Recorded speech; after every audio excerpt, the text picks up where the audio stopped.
Hello. JB. What's up, Zach? What's going on, my brother? How you doing, man? Like it's been a year since I talked to you. Yeah, probably, man. Is it exactly? Yeah, about this time last year, I think. That's funny, man. Fucking serendipitous coincidence. I didn't plan it out that way, but I'm up here in the woods on top of the mountain, hiding from drunk bears. Drunk bears, man. What the fuck, dude? Where the hell are you at, man? I am like in between Harpers Ferry, West Virginia, and Boonesboro, Maryland. If that doesn't tell you enough about the country, that's where I'm at. Hell yeah, dude. Up here in the sticks. Hell, that's where we like it, man. Fucking the sticks, man. So I got all screwed up with the whole time zone thing. So everybody in Maryland thinks we were doing this 2 hours ago. Oh shit. Well, sorry. Well, fuck it, man. I hope they enjoyed the fucking show so far, man. Surely. And they've been tapping in, and they're like, and I had to explain to a lot of people. I mean, I shared the hell out of it, Zach, and had to explain to a lot of people, including my family, that hey, his episode started at 9 doesn't mean that I started at 9. Yeah. Well, it's all good, man. It'll be uploaded on the show Sunday, and we'll have it posted everywhere so they can hear it too. Awesome. But so yeah, man. What's going on? What's going on in your world, dude? I know you got to be a busy guy, man. I'm busy. I mean, every year about this time, a couple weeks before Doomfest, I'm busy as hell. It's I work on it all year long. From the second that the Doomfest is over the prior year, I'm starting to get everything together for the following year. But this being the final Doomfest, the 11th year of the annual reunion of Doomsters, it's been a lot more busier, and I've gotten so many messages from people asking me why, and sentimental messages about that was something I look forward to every year, and bands that have reached out to me saying you are the reason that our band made it. That we actually got recognized, and we actually went overseas to tour, and just a lot of really, really good words.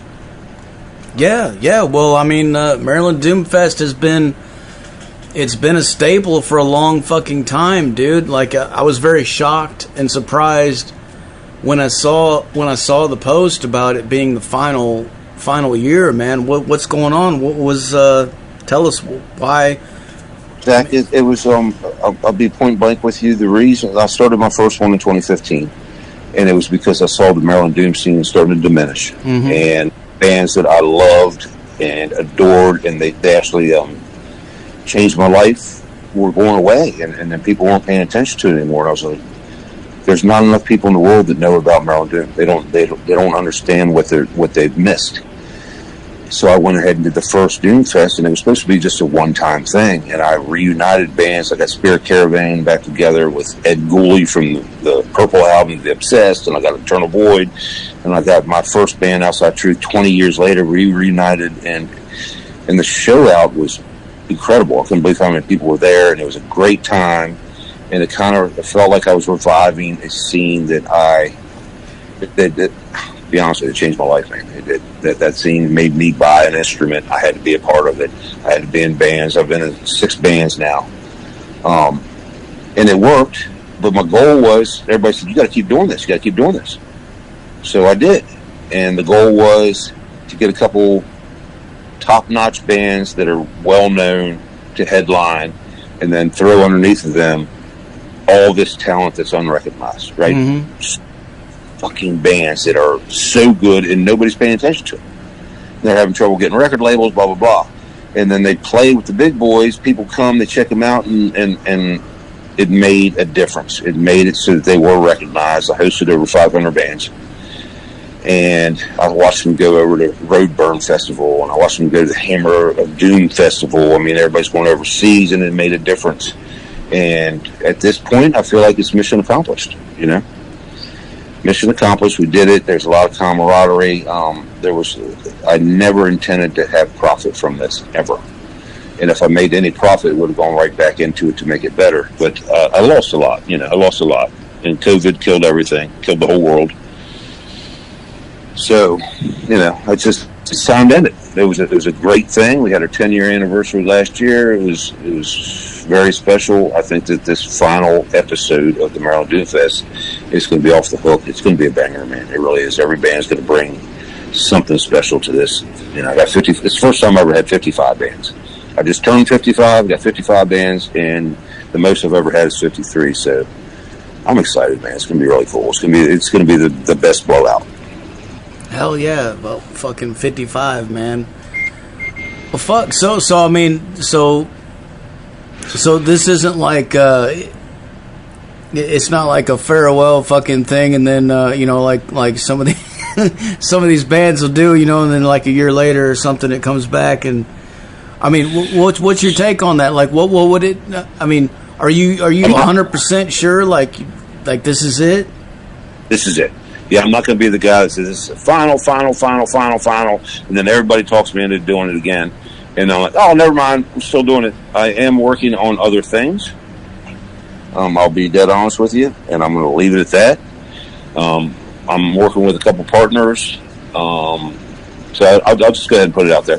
Maryland Doomfest Facebook page, Twitter page, Instagram page, you know, all those pages still be there. There will eventually be a countdown clock that is going to be put on the page. It's just going to count down for the next year. And I just want you all to wonder what the hell I'm up to. And it's going to be something really good. It's not going to be Maryland Doomfest. It's going to be something different, bigger, better, more powerful. Awesome. Awesome. It's not going to be a 4-day thing. It's going to be a 1-day thing, and it's going to be a lineup like you've never seen. I got you, man. So you're not sailing off into the fucking wind and just leaving us all, man. You've got some stuff that you're planning, so that's cool to hear, man. It's in my blood to help the scene. It's in my blood to help these bands because I've been in so many, and I've watched. I mean, I remember. I don't mean to call out Maryland Doom or Death Fest, but I used to submit to them with my old band Origin all the time. And I couldn't get an email back. I couldn't get a call. I couldn't get a response. And I was it irritated me. Yeah. You know, and I was like, all these bands that I'm friends with, all these guys that are playing this, and they wouldn't respond to me. And I made sure that from day one that anybody who emails me, submits, they get a response at least. Hey, I can't put you on this year. I listen to your stuff. It's pretty good. You know, I've been very, very... what's the word for it? I'm the one that picks all the bands. I'll be dead honest with you. I've always said my team. If I like you, you're playing. If I don't, you don't. You know, and I was very picky about that because I saw so much talent. Some of these young men that were taking the torch from us older guys, and they're still doing it, but it's not the same. It's just not the same as it used to be. Well, yeah, and you have to be picky, and you have to fucking make choices, man. I know it's fucking hard. I know it's always a very hard decision sometimes trying to do that. Taking a chance on you. Go ahead and bring in, you know, there'll be 700 people here. That doesn't include the 250 musicians or staff. And they're going to see you, and you better have it, or you don't have it. And so I've always done the 15-second rule, Zach. People submit stuff to me, I give them 15 seconds of whatever they send me. Yeah. You either get it or you don't. And the ones that got me played. And it's not a cheap thing to do, man. It takes a lot of fucking money and a lot of fucking shit, a lot of work to put together something like that, you know. I know. So all year long. You know, it's just you have to make those calls, man. Yep. So I mean, there's other factors too, Zach. I mean, it's not just the loss of money for me. You know, this is not public news, but I think it's well worth people knowing that if you're ever going to try to do a festival, I was always told if you can pull off 5 years of losing your ass and keep it going, that after 5 years you might break even and crest the hill. And I did that. And the people like Walter from Roadburn, they knew exactly what they were talking about. And after 5 years, that was the first year I broke even in 2019. And I was like, they're right. I did 5 years. I lost my ass.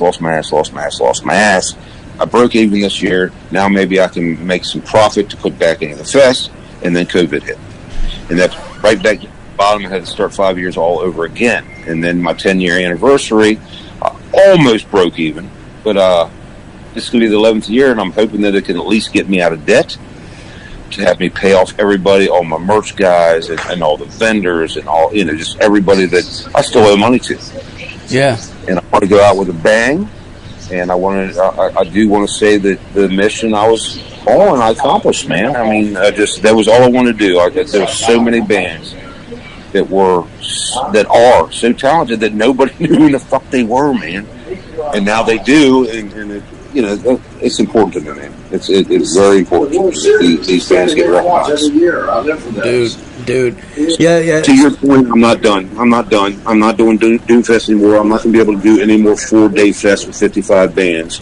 But I am going to still do maybe Maryland Doomfest Presents gigs throughout the year. But there's a big one coming next year. Well, I several things I want to touch on, man. But first of all, I totally identify with what you're saying about submitting to fucking places and trying to get some attention or trying to do something and you don't get nothing, and it's like, fuck it.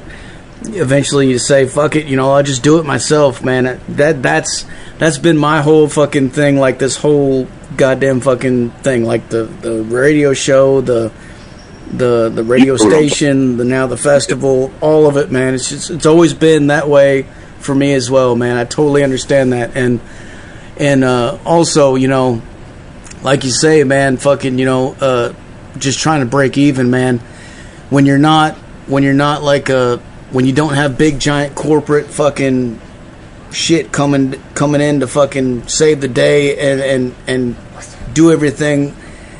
When you do things independently, it's so much fucking harder, man. But I mean, at the same time, I think it's more worth it. But at the same, it's fucking hard, man. Like you see all these huge festivals everywhere, man. But it's all run by these fucking millionaires, man. They don't give a fuck. They just throw out a couple million and book a bunch of big name bands at the top of the bill, and then everybody else pays to get on there. All the sponsors pay to get on there and everything. It's just easy. They just write checks and go to the beach, man. I was a DIY, do-it-yourself festival that grew and people appreciated it, and the memories and the camaraderie and the hugs and the kisses and the excitement, all of that. I don't regret a fucking minute of it, dude. Not a minute of it. I got to see bands that were huge to me in the past that reunited just to play my fest. Yeah. I got to see Wagner up there fucking giving it his all. I got to, Captain Beyond. I got to see things that I never thought I could see that I actually was responsible for putting together. There were so many people that once they came to Doomfest, they came every year because they could not. I had Norwegians that would bring their family members. I had people from Peru. I had people from the United Kingdom. And I had bands from all over the world. It's a very expensive, it's a very detailed, and a lot of coordination, organizing to do it. But to your point, man, when other people saw the posts after the Doomfest and saw how fucking excited people were and how they were just emotionally moved, all of a sudden Doomfest popped up everywhere. They're everywhere. They're in New England. They're in Connecticut. I'm proud of that. I do not down them for that. But that is what I call supporting the scene. And that scene got supported, and it spread through the nation, and people having Doomfest everywhere. Mission accomplished, that. Yeah, man. Fucking documentaries and stuff and shit. Yeah. Fucking, we lost a lot of soldiers, brother. A lot of them. And this fest is just dedicated to all of the people that were influential to the Maryland Doom scene, and it is a long list, brother. And I saw the list. I saw the post with the there's a picture, I think, on your website where it shows all the people lost, and that's right. There's a couple columns. Mark Cruikshank, my old partner, he helped me do that graphic. Renee Tapia is a Doomfest enthusiast. And my band Bloodshot, she's an enthusiast of them too. She has put together a video where I picked the song Trouble Run to the Light, and it just shows all the people's faces. their names, what bands they were in, and when you watch that, it really sinks in how many people we've lost in the last 11 years, man. It's a hard fucking thing, man, and we talk about it a lot too, because every year that we do our thing, man, we've always got people that we've lost that aren't there the next year, and we have empty chairs for them, and we try to do a little memorial thing for them and stuff, but like it's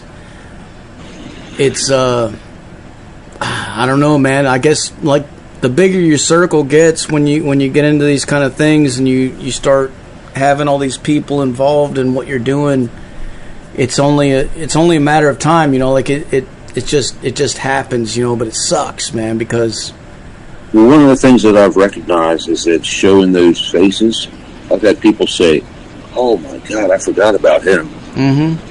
So I'm trying to say, don't forget about them. Right. Do not forget about them. When the Maryland Doom scene in general, when you lose Dave Sherman and you lose Eric Wagner and you lose Dale Flood and you lose Al Morris III, they're legends. Yeah, they're legends of this scene. Yeah. Oh yeah, Eric Wagner, man. He was one of my first interviews that I ever did on the radio show, man. And I remember what a cool motherfucker he is, man. He was the coolest motherfucker. He was, man. He really was. I was so nervous. I was so scared, talking to him, because I hadn't ever talked to anybody of that level at that time, and it just. But he was so cool, man. He was so down to earth, and then all the other stuff too, like the Skull. I've had them on the show too, and those guys are fucking amazing. You got them on the bill this year too, right? Let me look. Yep. Yeah, we got the Skull. You got fucking Legions of Doom as well. So, fuck, man, that's badass. That Carl Eagle singing from COC Blind album, one of my favorite albums on Earth. Mm-hmm. Apostle of Solitude, man. What about Zach? I mean, I hope. Are you coming? Man, I don't know, dude. I will definitely try, man. But I can't promise anything. But I'd definitely say, man, for anybody out there that lives around Maryland, you better fucking make it to this fucking thing, man. It's going to be a blowout, buddy. Every single band's going to bring something special because it's the last one. It's the Farewell Fest. My band, Bloodshot's playing. We've got something very special. It's a dedication to Death Row and Pentagram. That's all I'm saying. I can't tell you more about it. I know Sun Mantra's playing too, man. They are? Yes, sir. Hell yeah. And fucking Wind Rider. Hell yeah, Wind Rider and Witchpit and Vanishing Kids. And if you're not familiar with High Noon Kahuna, you need to be familiar with them. Got Hollow Lake coming again. I think this is going to be their third or fourth time playing. I love that fucking band. Lots of people I'm friends with, man. Fucking Dust Prophet. Fucking yep. Yeah, dude. Fucking. I mean, it's stacked, man. And the artwork for the flyer this year is fucking beautiful, man. I just love it, man. You guys always have great.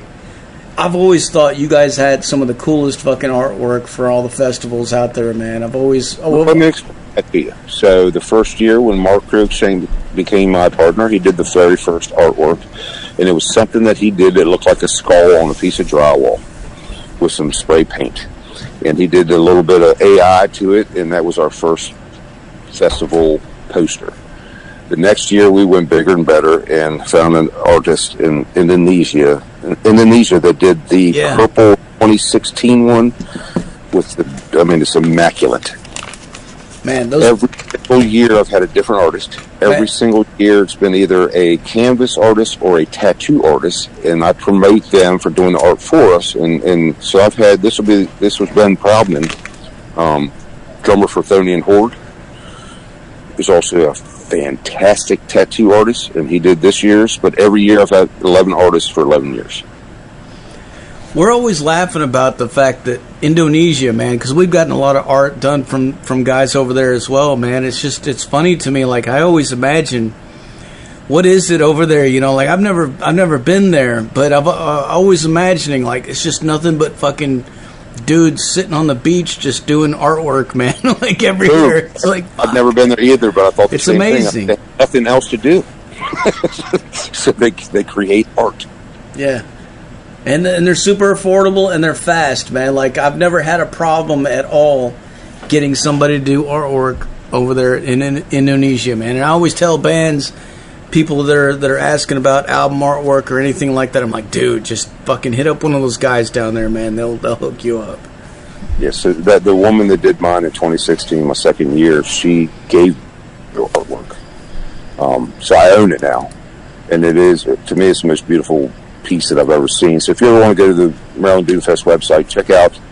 You'll see it. It's our scheme is purple, but we've moved on to red and yellow. But if you look at the 2016 artwork, it's probably my favorite of all 11 years. Hell yeah, dude. All right, well, so what's coming next, man? I mean, what with Bloodshot? You guys making any new music with that? Right now we're prepared to do our third album. We've been together for a little over 3 years, and we have 40 songs. When the chemistry is there, the chemistry is there. We did our first album, and then exactly 365 days later, we did our second LP. So there's 22 songs right there, and then we're getting ready to do our third. We got a show next Friday at Cafe Nola in Frederick with Black Moon Cult, Megaton Communion, and Moon Singer. Hell yeah, dude. It'll be a blowout. I mean, everybody says it coming. And then, 9 days later, we're starting Doomfest. Yeah, we're 13 days into it. 13 days, we're going to start Doomfest. But yeah, Bloodshot, it's the best band I've ever been in my life. We just, we're writing and getting heavier and heavier. I love it. Yeah, man, I love everything I've heard from you guys so far, man. Well, I want to put a plug into you, Zach. Me and Tom, my guitar player from Bloodshot, started a second band with Eric from Moon Singer and Rob on bass from ZFL. I don't know if you've ever heard of ZFL, very Lamb of God-ish. And we started a new one, and we were in the room for 12 hours and had 14 songs. And that's something coming up. It's a really good band. It's not quite as aggressive as Bloodshot, but it's heavy as fuck. Man, maybe sometime in the future we can get you guys to come down here to Tennessee and play for us, man. Go anywhere you want me. Hell yeah, dude. Hell yeah. What about Origin, man? I was laughing earlier because I was setting up things for the interview and I was picking out songs and stuff to play, and I was looking around. I couldn't find any Origin. I was like, motherfucker, man, where's the Bandcamp? Goddammit. Any chance of any of that stuff making a return? Or at least being accessible online, somewhere where we can hear it and download it and buy it. I'm not sure what happened to a lot of the stuff that was online. Like we had a song from our LP. We had, I think, 11 songs on that one from Tribal Eulogy. Mm-hmm. And Mikhail Olsen from overseas made a lot of our videos. And he passed away, and he's also in that tribute for all the past Maryland Doom folks that have left us. Yeah, I couldn't even find nothing on YouTube, man. I was gonna. I don't know. The guy who recorded everything for us was Chris Kozlowski. He passed away. Damn. When we did the full length, we went to the Barn, which was Wino's studio, and Bruce Falkenberg from Hidden Hand recorded everything for us on Pro Tools. He passed away. So everybody that's ever had any hand in Warringen has passed away. The guitar player, my best friend Kenny, passed away. Dave Sherman was the original bass player for Warringen, passed away. So it's to be honest with you, I've got folks from the United Kingdom and from Britain that are trying to get their hands on Warringen stuff, and I don't know what to tell them. Yeah, because I have a couple ADATs. I mean, I was looking everywhere, dude. I was looking fucking just everywhere, anywhere I could find something. I was like, God damn it, man, what the fuck? It was on Metal Archives. They had a list of everything on there, but there was no links to right. Where you could grab it. Vanished. I have no answer for you, Zach.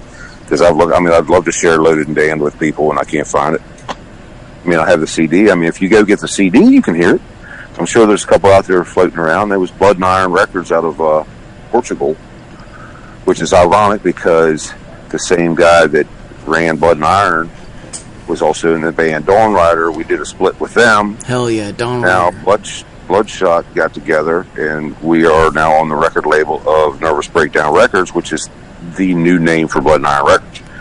And then they collaborated with Hell Beast Records over in the UK, so we could get UK distribution.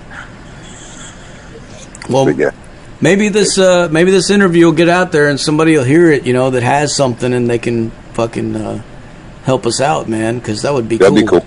Yeah, help me out. I was the drummer. Help me find my shit. For sure. Hell yeah, man. Looking back on all the years of Maryland Doomfest, man, what are some of the top moments that you can tell us that you remember? What are some of the biggest fucking things that happened? Some of the best times.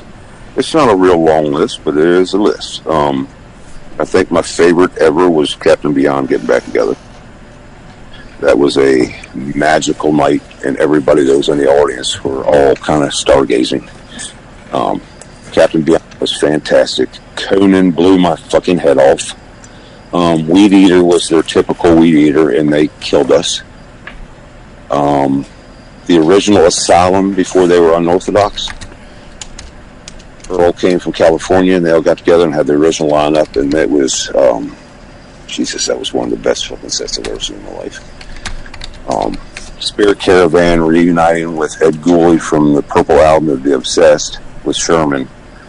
That was great. My first band ever, when I found out what Maryland Doom was called, I started Outside Truth. And, right off the bat, I was playing with St. Vitus and Pentagram and Cathedral and Internal Void and Unorthodox and Wretched and, all my favorites. Mm-hmm.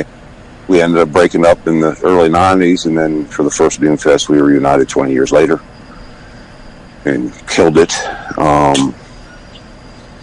Atomic Bitchwax was pretty fantastic. Coven was definitely something I'll never forget. I mean, I could go on and on and on and on. Oh, yeah. Blood Ceremony, Sirathungal. There's too many. I've never seen a bad band at Maryland Doomfest, and I'm talking about 500 plus bands. And not just watching them play, but like getting to hang out with them, eat barbecue, and drink beers and talk shit with them. That's cool too, Yeah, we do every Sunday of Doomfest, which is the last day, and it's amazing that the final day of Doomfest is a Sunday, and everybody's got to work Monday, and it's usually our best day. So if you're the headliner for Sunday, that means something, because they hang out. We do the final shot at the end of the night where the 611 puts shots all the way down both bars, like 200 of them. And everybody does a shot, and we're calling it out, and then the last band plays. This year it's going to be the Skull. It's cool. It's really cool. I'm looking forward to it, man. I'm 13 days away, and I'm going to miss the hell out of it, man. I'm going to miss it so bad.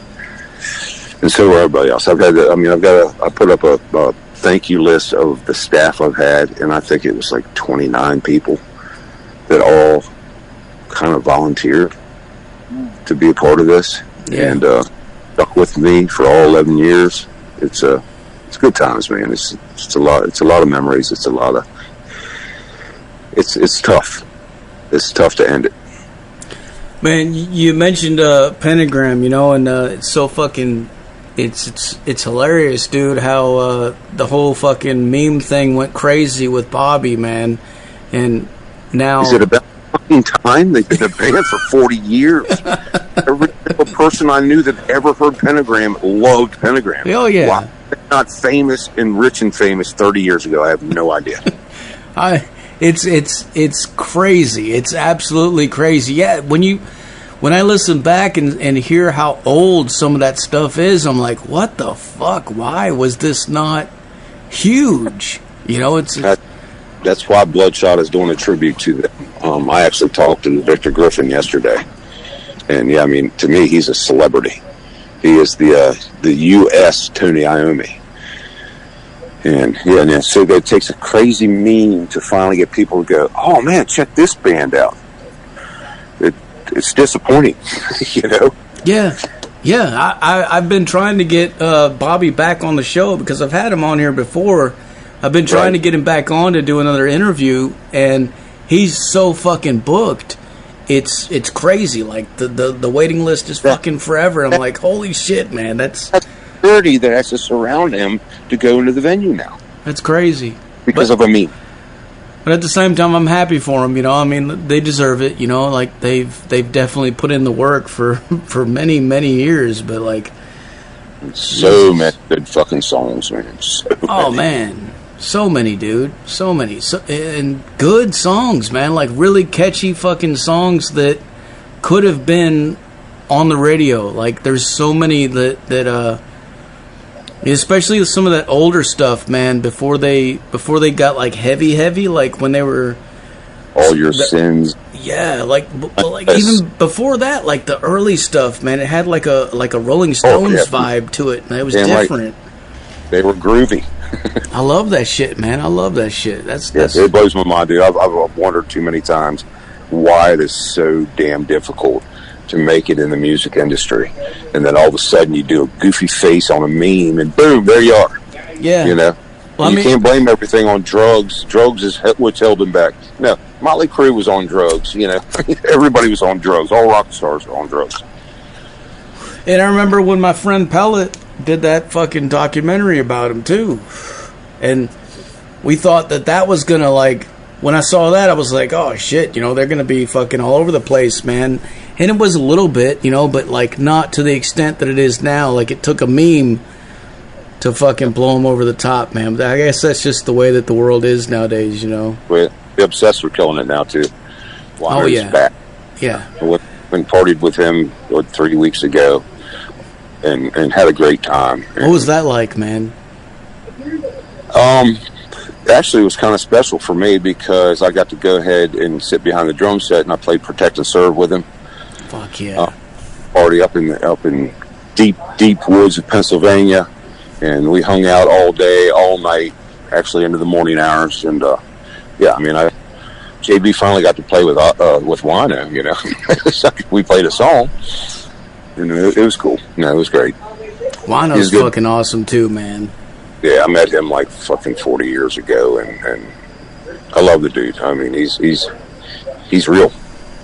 That documentary that they just did recently was fucking cool as shit too, man. Yeah, even the old one from the 80s. Remember that one? Yeah. That was good shit. Had Dave Sherman going, fucking Wino, I love that motherfucker. I love him. Man, fucking so many riffs, dude. Yep, so many songs. I remember watching The Obsessed when they got on Columbia Records and they got to tour with White Zombie. And I was like, go Scott, go boy.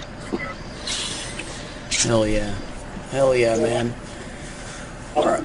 Well, JB, I guess I'm about to point out a couple things to you and tell these people. Yeah, tell us, man.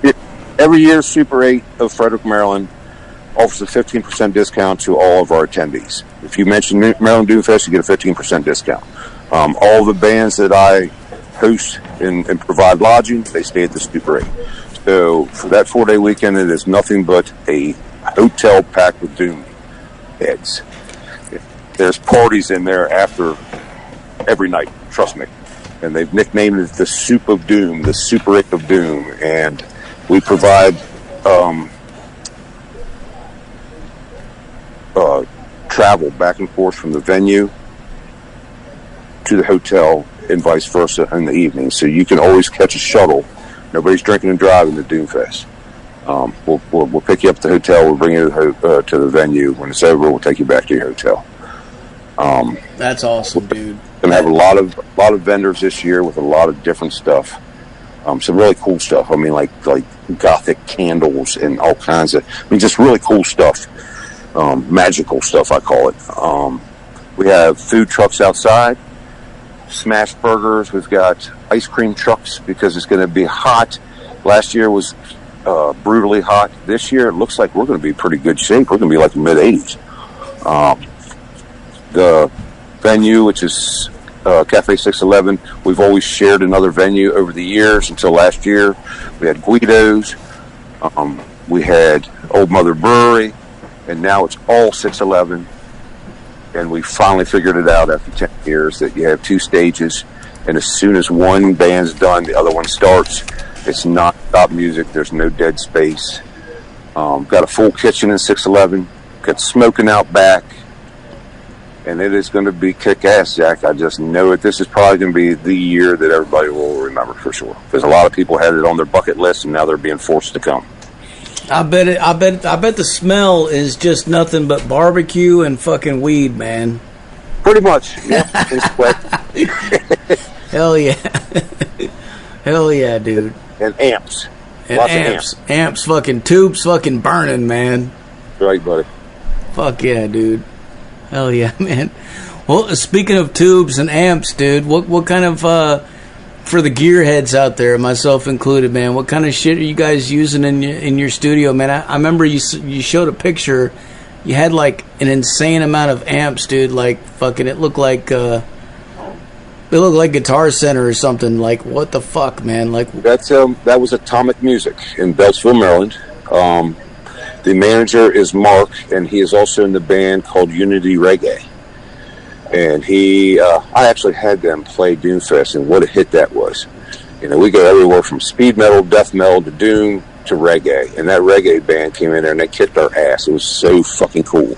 But he's the manager, and the first time I ever asked him, 9 years ago, to be a sponsor, he said, hell yeah, I'll be a sponsor. So I'm going to put you on the flyer. I want to advertise you.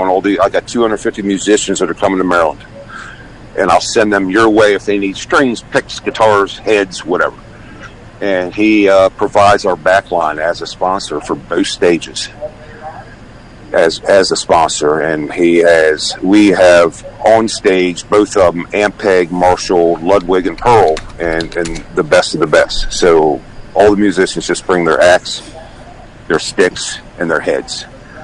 And makes changeover super easy. Of course, now with having two stages, you have the entire time that the other band is playing to set up your stuff.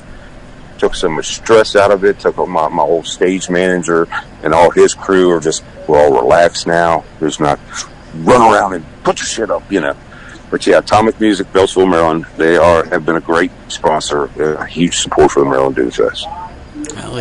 Hell yeah, dude. I've still got my first guitar that I ever bought, and that was in Maryland. I can't remember the name of the store where I bought it. I was like 12 years old, man, but there was definitely, I remember back then, man. I remember walking in and it was like fucking it was like a warehouse, man. It was just nothing but everything you could think of, as long as you could see. Is it Bill Glevins or something like that? I remember I grew up in Wheaton, and there was a place down there. I can't remember the name of it, but yeah, it was it was just like Atomic Music. You walk in there, it's just drums and guitars and basses and amps all day long. It might have been that place. I don't even know. I need to reach out to. Yeah, find out. I think it was Bill Devins or some. There's somebody that's listening to me right now, going, "Hey, dumbass!" It was called, but it was in Wheaton, Maryland, and I can't remember the name of it. But yeah, it was a huge music store. Hell yeah, man. All right, well, for people out there, so this isn't the end. It's the end of Maryland Doomfest, but you still got something up your sleeve, and you're going to announce it soon, I assume. There's going to be a countdown clock that is going to be put on the Maryland Doomfest social media pages, and it will count down till that's happening. And sometime, probably 3 months before it happens, that's when we'll release what we're doing. Well, you keep me in the loop, dude, and let me know what you're doing, man, and I'll help you push it out there and let people know, man. bigger, it's badder, it's better, it's cooler. So it's trust me.